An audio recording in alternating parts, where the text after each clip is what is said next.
Good morning students. पिछले बार जो हमने ट्रांसलेशन दिया था उसको आपने सॉल्व किया होगा, तो उसको आप जो होमवर्क बनाए हैं उसको मिला लीजिएगा।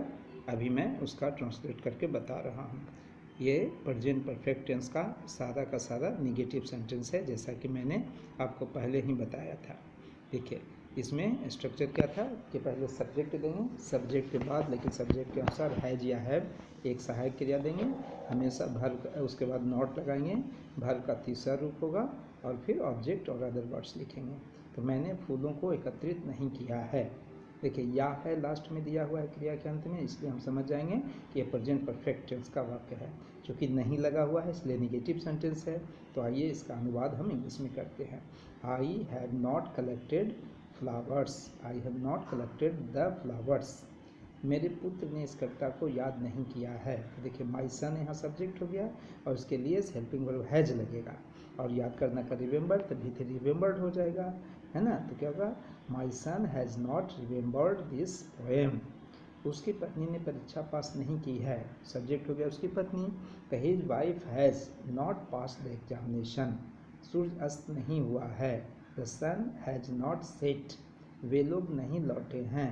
तो दे हो जाएगा सब्जेक्ट, हैव के दे के साथ है, और रिटर्न का रिटर्न, तो दे हैव नॉट रिटर्न्ड। सुमन ने अपना काम प्रारंभ नहीं किया है। तो सुमन हो गया सब्जेक्ट, काम प्रारंभ करना क्या हो गया वर्ब, और अपना काम ऑब्जेक्ट हो गया। तो सुमन के साथ थर्ड पर्सन सिंगुलर नंबर इसलिए हैज लगेगा। Suman has not started her work. बच्चों ने दूध नहीं पिया है। Children have not drunk milk. Drink का ड्रंक हो गया। मैंने धीरू को नहीं डांटा है। I have not scolded Dhiru. मैंने घड़ी में चाबी नहीं दी है। तो I have not bound the watch. Bind means चाबी होना, चाबी देना होता है घड़ी में, तो उसको I have not bound the watch. तुमने उसकी मदद नहीं की है। You have not helped him, है ना। उसने इनाम नहीं पाया है। He has not got the award.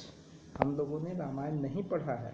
तो we have not read the Ramayan. Read लिखा जाता है लेकिन भीतरी पढ़ा जाता है रेड, इसलिए रेड ही लिखेंगे लेकिन स्पेलिंग रीड ही होगा। तो उसने आपका इंतज़ार नहीं किया है। He has not waited for you, ठीक है। उसी तरह फिर अगला है, प्रकाश सुबह में नहीं टहलता है। देखिए, यहाँ चेंज कर दिया टेंस, ध्यान दीजिएगा। ये प्रेजेंट परफेक्ट में प्रेजेंट इंडेफिनिट घुसा दिया है आपको पहचानने के लिए। तो इसमें क्या हो जाएगा कि V5 लगेगा। Prakash does not walk in the morning, है ना। मैंने उसे दंडित नहीं किया है। I have not punished him. I have not punished him. तो इसका सोल्यूशन भी मैं आपको भेज दे रहा हूँ, मिला लीजिए और फिर मैं आगे बताऊँगा। इससे आप देखिए, ये सारा का सारा आपका बना हुआ है, इससे आप देखिए। I have not collected the flowers. My son has not remembered this poem. His wife has not pass the examination. The sun has not set. They have not return. Suman has not started her work. Children have not drunk milk. I have not scolded Dheeru. I have not wound the watch. You have not helped him. He has not got award. We have not read the Ramayana. He has not waited for you. Prakash does not walk in the morning. और I have not punished him. उसके बाद अभी हम आगे अब बच्चों हम लोग विचार करेंगे इंट्रोगेटिव सेंटेंस पे।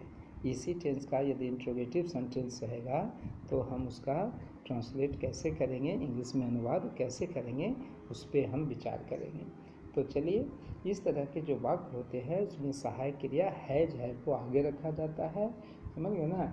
और उसके बाद सब्जेक्ट देंगे, उसके बाद वर्ब का तीसरा रूप देंगे, ऑब्जेक्ट और अदर वर्ड्स लिखेंगे।